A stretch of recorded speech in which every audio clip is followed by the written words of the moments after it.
Hey guys, welcome back to Clownfish TV. This is Neon. I am here with Geeky Sparkles. Hello. And boy, this is a plot twist. China is embarrassing Disney. They released an animated movie that's actually performed better than any Disney release. Yeah, so they're heading to be they're going to be the highest grossing theatrical animated release because Inside Out 2 got that last year. And now they're coming for the spot and they're ready to knock them out. Yeah, why was Disney trying so hard to get a foothold in China? Why did they build parks in China? Why were they self-censoring to appease the Chinese? They were trying to avoid, I believe, this scenario, which is the Chinese are producing animated movies that make more money than Disney. Right, and it's only been mostly released in China. Well, there's a lot of people in China.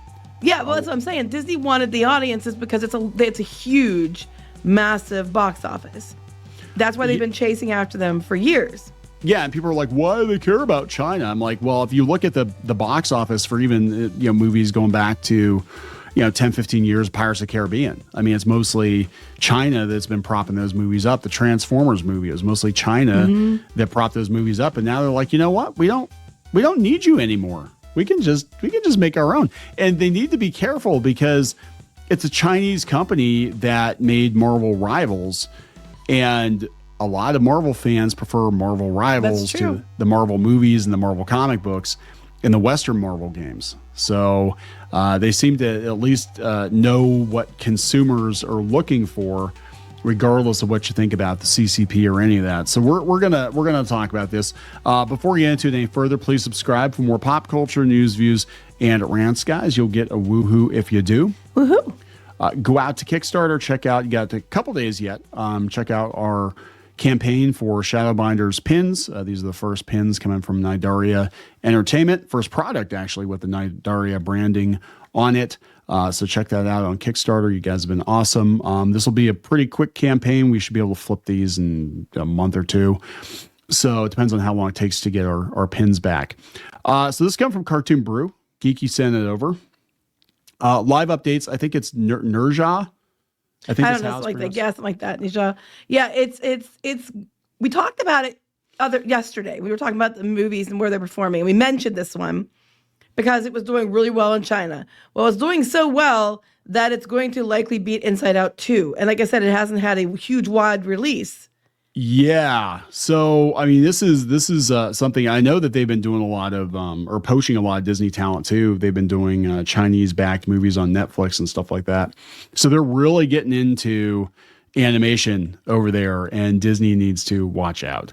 It's going to become the highest grossing theatrical animated release. I think within the next 3 days. Yeah. Yeah. So as of February 17th, the Chinese New Year holiday period has ended, and so has winter vacation for students, which led to a significant decline in the box office. It's still number 10, like for all time, right? Right, and it's right behind Inside Out, so it's going to beat Inside Out too. And Inside Out 2 holds the current top grossing animation. Yeah, so it's not that. I mean, we're talking just not a lot of money there. We're talking 1.65 billion versus 1.69 billion, which is embarrassing. It's one country. And meanwhile, Captain America, they're happy it might have hit 100 million in 4 days. Yeah. Yeah. So Chinese animation sensation Ne Zha 2 is on track to become the highest grossing theatrical animated release of all time. A remarkable feat considering it will achieve that milestone from China alone. That's what I'm saying. It hasn't had a massive wide release. It's just China. Yeah, the next 3 days, they think it's going to break it. So February 16th, they said that is coming at the expense of the long-running Boonie Bears. Boonie Bears? What the hell's Boonie Bears? Anyway, here's where we're at on Sunday. Frozen, so it's already beat Frozen, 1.29 billion. Super Mario, 1.36 billion. Frozen 2, which was a huge, until Inside Out 2 was the biggest movie, right? 1.45 billion. Ne Zha 2, 1.63 billion. Lion King remake. Are we considering that an animated movie? They are. They had the list before too. They did it before. It's already tied with that, so it's definitely going to overtake Inside Out 2. I think, and they were kind of like daily. They were just kind of looking at it. Again, it's only in China right now. Only in China. It's going to kick their ass. Yeah, now it's going to slow down because I guess kids are going back to school or whatever. But yeah, so they said this is on February 14th. They said since 1937, when Disney released Snow White and Seven Dwarfs, the studio The original, not the one they're ruining in next month. the original. I don't expect that one to do 1.65 billion. It said the studio has owned the title of highest grossing theatrical animated film for all but 6 years. The only period where it previously lost the title was in 2004 with Shrek 2. And they recovered the title with Toy Story 3. And then they topped itself with Frozen, Lion King CG remake, and both of those have been toppled. And Inside Out 2. So yeah, Inside Out 2 is the only thing left. That's the one that currently sits number one for animated. And it's in the top 10 of films of all time, but this already has hit the top within the top 10 films of all time. And it's probably going to blast past Inside Out 2. Yeah. So it's playing here in the US too. It did like 3 million or whatever. Yeah. Because it was only in China for the longest time. So these are the comments. And again, this is a Cartoon Brew. This is a website that a lot of animation industry professionals check out. I'm sure Disney scours this site, and this isn't going to set well with them, right? This person says, I guess I'll have to watch the sequel then. I saw the first movie. This person says, I saw it this afternoon. The theater was about 3/4 full, mostly with Chinese moviegoers. I enjoyed the movie more than the first movie. The film has a very cartoony style of animation that makes it have universal appeal, more so than light chaser movies. I don't know what those are. I know nothing about Chinese mythology, but I never lost interest in the story. So could it be that the Chinese have kind of cracked the code, because we're seeing this again with their games too, that they know how to make entertainment for general audiences? Yeah. Well, I mean, because Marvel Rivals is incredibly popular. And other gaming things that they were getting called out for. Genshin Impact is incredibly popular. And I think they've figured it out, because Disney, they kept trying to like niche themselves into oblivion. Like, we're going to not make entertainment for a general audience. We're going to make entertainment for Portland. And that kind of blew up. And now China's like, well, fine. We know what works. We're gonna do it. I'm sorry, this comment. Well, it's coming. If it's coming from China, the data, you should check it, because they've been known to inflate for propaganda. I'm like, but so is Disney.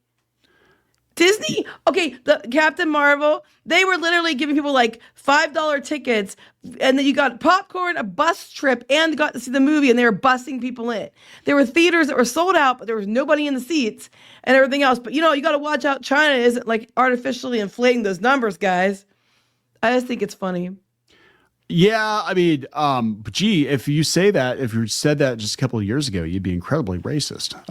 So I don't know. I mean, I guess I'm trying to figure out, like, do they have a reason to lie? Is it just to be like, oh, look, we beat the US, or is it because this looks like their internal metric?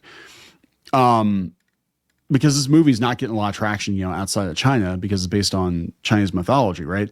But it's also like, this isn't the first time Chinese movies have done $1 billion, and there are a lot of people in China. Yeah, okay? I think basically one of the things that there is going on is that it's their own movie. They go out and support it. Yeah. Like they go to the theater and they support it because it's their movie. You know what I mean? Yeah, I thought Captain America 4 was going to do, like you said, gangbusters this weekend in China or whatever. Yeah, so this person says it feels suspiciously similar to the feats claimed by the first Monster Hunt, which didn't hold up when people digged into how reported sales. So well, yeah, it could be that they're inflating it. But the flip side is I want to hear it, because I know Disney does the same things. So this is interesting. This is coming from Justin Artist in Hollywood. When I was in the Chinese animation industry, there were only a few featured that are really targeted on the storytelling itself. No studio wants to develop new IP, even now, but looks much better.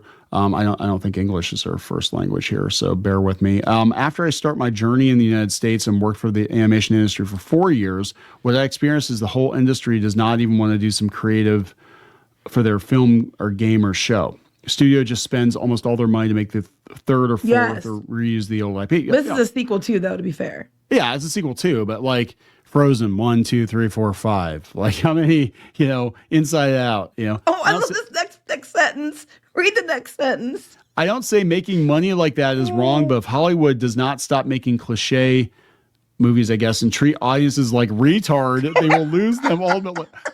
Wait. If Hollywood doesn't stop treating audiences like retard, they will lose them ultimately with sad Batman. Sorry. Sometimes I feel very disappointed with the story after reading the scripts during the pre-production process of the film. I haven't watched Ne Zha 2, but I will go and watch. I hope it can bring some fresh air to the industry, not only for the industry, but the U.S., also China, so people want to go back to the theaters and enjoy pure happiness for the first time they saw animation as a kid. That's it. A lot of the animated movies now are not... They don't give you that same feeling that we had when we were kids, like we're watching something new. Oh my God, this is amazing. Well, they need to stop making cliche and treating audiences like they're retarded. Stop treating the audience like a retard. I just like about died when I read that. This person here from China, it's best animation ever made. Many Chinese tradition stories are Chinese owned, not like Mulan, which was stolen by Disney without paying Chinese copyright. Did they have to pay a copyright on Mulan? I don't know, but it wouldn't surprise me. Kimba, Simba, you know. Yeah, if it's good enough for the Wu Mao, then I'll have to give it a chance. This person here says, having not seen either Ne Zha's or Shanghai Animation, Ne Zha Conquers the Dragon King. I don't know. I do think the best animated movie ever made might be a Chinese one. So this is the story of Mr. Nangao and Impression of Mountains and Water. I have heard of that one. I do know that some of the Chinese movies, they're, I don't know how accessible they are for Western audiences, but the animation is absolutely incredible. Like the Monkey King movie, and well, that was another. Okay, so Wukong was another Chinese video game that did very, very well, and I just think they understand what audience expectations are, right? And if they're making entertainment for Western audiences, what Disney has to be afraid of is if China decides, you know what, let's just make movies for Western audiences, and let's compete directly with Disney and DreamWorks and see. We'll actually make good stories with good characters, and try to be original and creative. Yeah, because they seem to understand. I think they were learning the whole time we were sending our movies over there. They were learning what audiences liked and what they didn't like, and they're taking mental notes, and they're like, yeah, let's just do this. Like, I guarantee you they could release an animated movie over here, maybe give it a coat of Hollywood, throw some Hollywood voice actors in it or something. But I think it would do gangbusters because they're paying attention to what people want. Well, given the fact that manga and stuff is like the number one most pirated thing, I think that, these stories from, overseas are resonating with people here more than what we're being given in the comic industry or the animation industry. Because it's pure entertainment. I mean, is there some propaganda? Yeah, I'm sure. Are there some? 100%, I'm sure. Yeah, but the most popular stories, whether they're from Japan or Korea or China, are pure entertainment, which the Asian countries seem to understand better than the West does right now. And all it's going to take is for them to be like, you know what, guys? Yeah, let's go to America. Let's compete head to head. Let's release one of our movies against a Disney movie on the same damn day and see what happens. And it could happen one of these days, and it might embarrass Disney. I don't know. I think that the American box office would keep it out just because they're like, oh, it's China. So I don't know. Yeah, but wouldn't that be racist? I would love to see them go head to head, just for purely research purposes, but I don't think that'll happen. Yeah, guys, go work on a movie that you think would appeal to. Actually, I'll tell you what would happen. Go make a Marvel movie that looks like Marvel Rivals and keep the characters in character and run it up against one of Disney's live action Marvel movies. I'd never let it happen, but I'm just saying, like, I think we'd see where things actually were. But interesting stuff. We'll keep an eye on this for sure. We're going to wrap this up. Yep. Please subscribe for more pop culture news, views, and rants. We'll talk later. Bye.